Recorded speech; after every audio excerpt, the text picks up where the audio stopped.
one essence of the, I believe so, survival, because maybe they think they have no more home.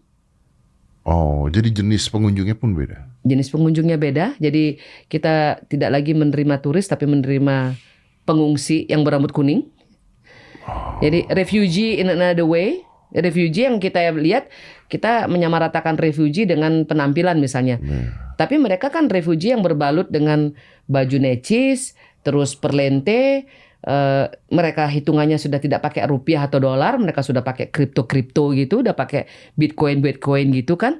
Karena banyak banget yang mengatakan menamakan dirinya motivator lah, bisa dapat sekian dalam waktu sekian lah, yang bahkan akhirnya mempromosikan dirinya di berbagai sosial media, bisa meningkatkan harta kamu dalam waktu setahun dan lain sebagainya, sampai bikin geng-gengan segala macam di Bali. Jadi this is the kind of tourism that we don't need gitu loh. We don't need. Karena apa? Karena kayak Dedi misalnya memulai semuanya from zero to hero gitu. And I'm very proud to tell the whole world that this is the Deddy Corbuzier that I know. I've known him long time ago, and like he's one of the only person who trusts Nilu Jalantik as a brand, as a person, and now as part of the system.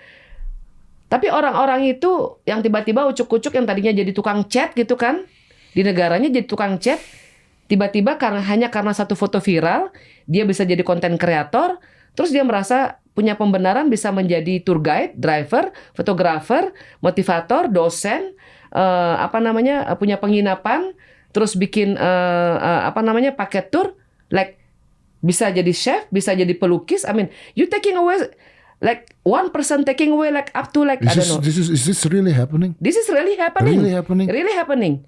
They even do job as a fortune teller. Wow. Like taking like 40-60 euro for a session. That the Balis will never dare doing that. Kita mau ketemu sama ancestor kita gitu misalnya. We keep it in our heart. We make some holy people. Oh ya mau ketemu kakek gitu kan. But you will never put it on social media. You will never expose the priest. Because that kind of thing, it's between you and your ancestor. Ini jadi bisnis ya. Ini jadi bisnis. Tarot reader gitu. Dan mereka bikin promosi itu di Airbnb. Mereka bikin promosi itu di Instagram. Mereka bikin promosi bahkan sampai dengan mengatakan saya bisa bikin kamu orgasme dalam waktu 1 jam. Ini bayarannya $1,000. I promise. It really happened. Yes. We read like a few classes like that since a few years ago. Wow. We have them rated like I don't know, like 50-60 people will be in one room and doing all of that kind of disgusting act, you know.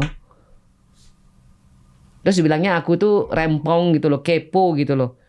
Wow. You know, and dan di saat yang sama buat aku ya ini bukan tentang kita mengurangi jumlah wisatawan ya. Tapi kalau aku boleh milih gitu kan, kita punya 16.000 pulau, kita punya negara yang begitu agung dan begitu besar gitu kan. Kalau Bali tidak bisa menjaga eksistensinya, tidak bisa mempertahankan apa yang menjadi tanah kelahirannya, bagaimana dengan daerah-daerah yang lain? Iya, karena ini contoh. Bali ya contoh kan. Jadi Bali bagaimana kita melayani wisatawan domestik sama rasa sayang kita dengan kita melayani wisatawan internasional. Karena wisatawan internasional pun banyak banget di antara mereka itu yang baik, yang bagus, yang sopan, yang kesini cuma sebulan, cuma 2 minggu. Habis itu mereka pulang lagi, recharge lagi, nyari duit lagi, balik lagi gitu kan. Tapi kan jangan sampai susu sebelanga ini rusak gara-gara nilai setitik. Dan kita itu menjadi kita itu kemudian akhirnya menjadi biasa melihat pelanggaran-pelanggaran itu. Aku nggak mau kita menjadi biasa. Aku nggak mau ada WNA atau turis yang bawa truk lagi masuk ke bandara lagi, nyerempet anak orang lagi. Aku nggak mau lagi itu terjadi. Jadi we have to be firm and we have really have to be like tough gitu loh. Jadi forget about human rights for a while gitu loh. Gitu loh. Kalau terjadi di negara mereka itu sudah masuk kategori terorisme loh. Iya. Kan ada tuh di Cannes tuh kan yang di Prancis Itu Selatan. teror itu. Yang dia bawa truk menciptakan teror kan gitu kan. Ya udah.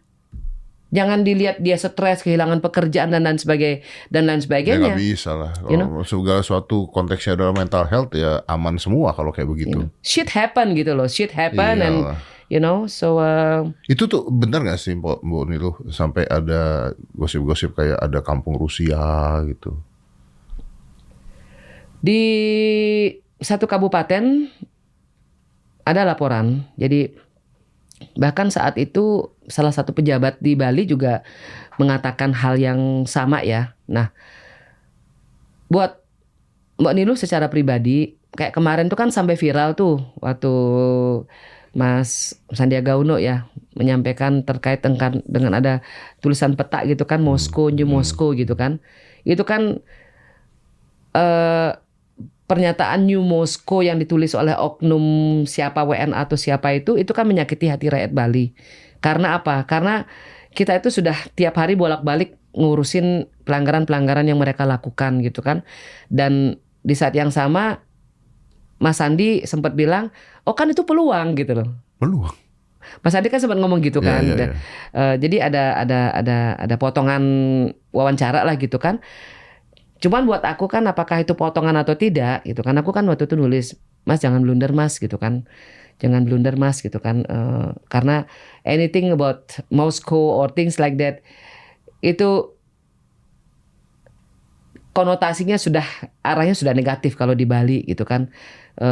Dan satu lagi tentang kampung Rusia itu memang ada di satu kabupaten kan di Gianyar. Itu memang ada sebuah kompleks yang konon, karena aku belum pernah ke sana, tapi aku sudah mendapatkan banyak masukan dari warga lokal yang memang di sana banyak masyarakat dari satu negara ya, salah satunya adalah Rusia.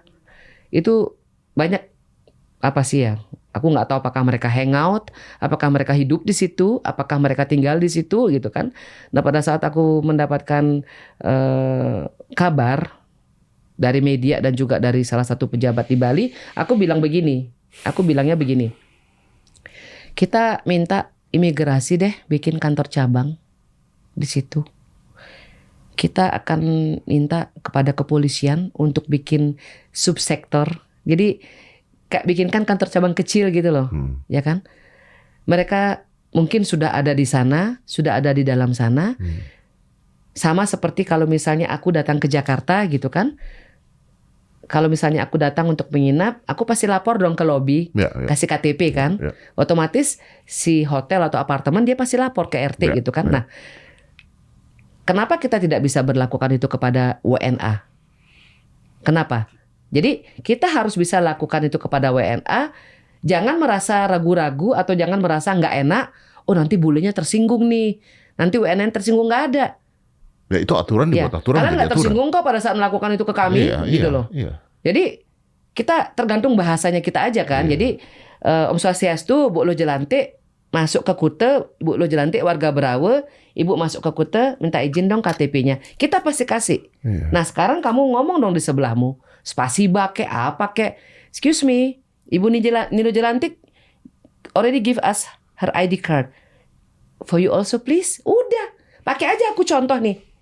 Kalau ada yang berani nolak dan lain sebagainya, ya udah minggat aja lu gitu loh. Pergi aja lu dari Indonesia gitu loh. Artinya banyak aturan yang harus dirubah ya.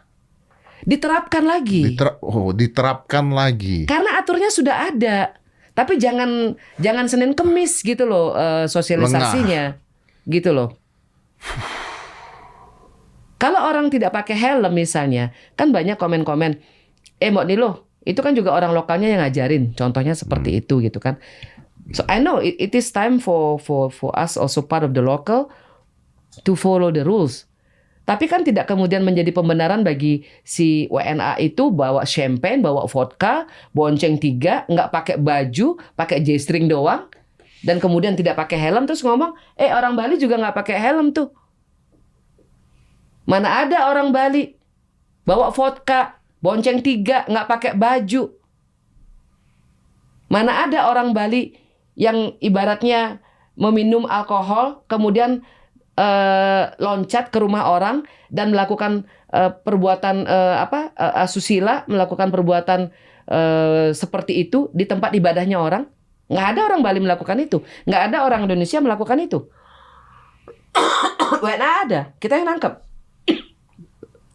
They were having sex in the Balinese temple. Oh iya. Loncat dari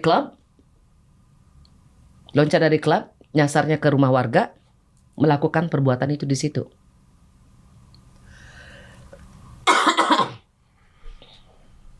Having sex.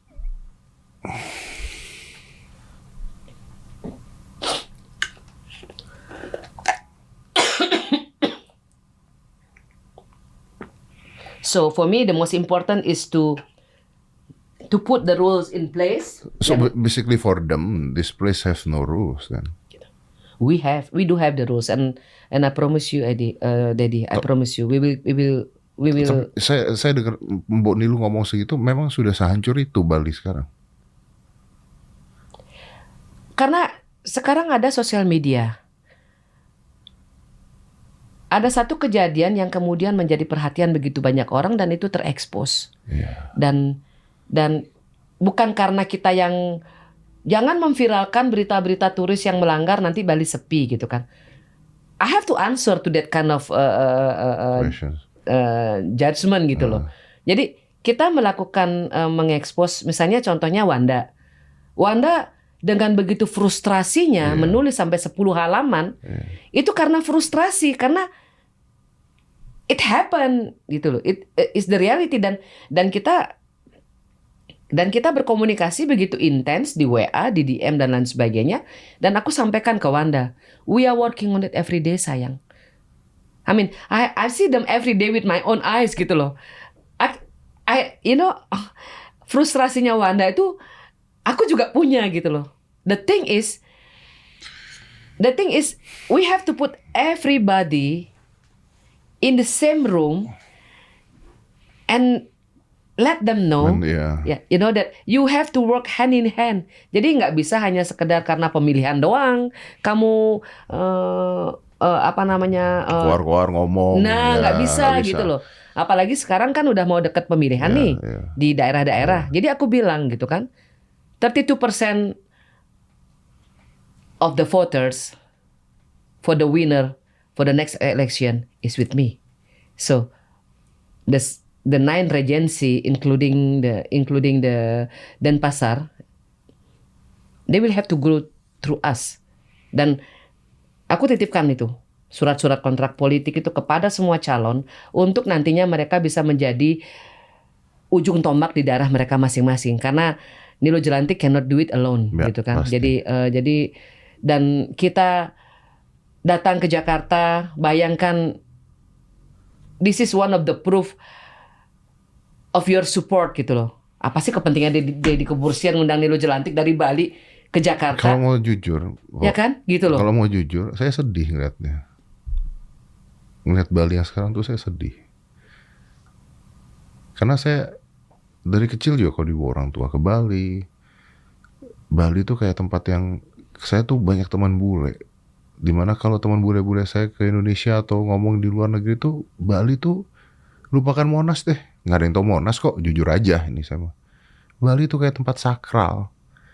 Ya heaven on earth gitu.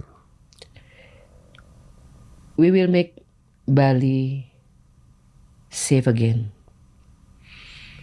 We will make Bali safe again.